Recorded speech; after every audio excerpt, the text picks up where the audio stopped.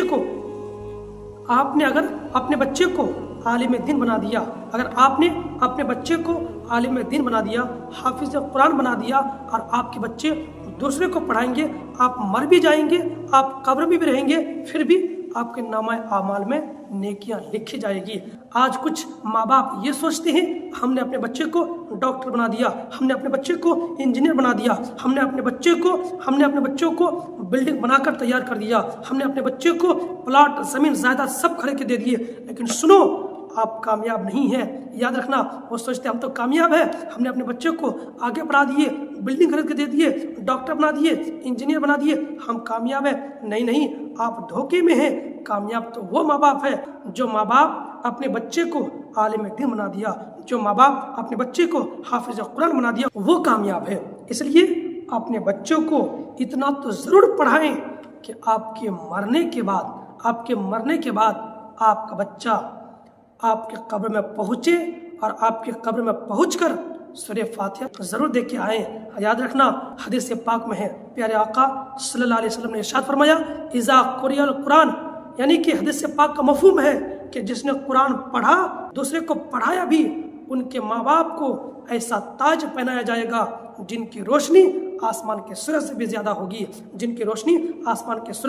ہوگی. یاد رکھیے, حشر کا میدان ہوگا, ماں بیٹی سے بھاگ رہی ہوگی, بیٹی ماں سے بھاگ رہی ہوگی, بیٹا باپ سے بھاگ رہا ہوگا, باپ بیٹے سے بھاگ رہا ہوگا, کوئی کسی کا پرسان حال نہیں ہوگا, بلکہ یہاں تک کہ جو باپ اپنے بیٹے کو سب کچھ دے دیا, کل قیامت کے دن وہ بیٹا بھی اپنے باپ سے دور بھاگ رہے ہوں گے. لیکن ہاں, اگر آپ نے اپنے بچے کو عالم دین بنا دیا, حافظ قرآن بنا دیا, اور قرآن پڑھانا سکھا دیا, تو کل حشر کے میدان میں آپ کو ڈھونڈتے پھریں گے تاج و وقار پہنانے کے لیے کہ میرے ماں باپ کدھر ہے. بخشش کروں گا ان کو, میں پروردگار عالم کے بارگاہ میں دعا کروں گا, پروردگار عالم سے میں ان کی بخشش کرواؤں گا.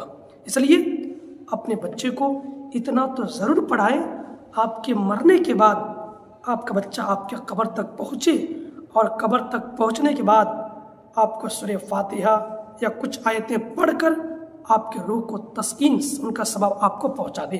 یاد رکھیے. آئیے ایک واقعہ سماعت فرمائیے.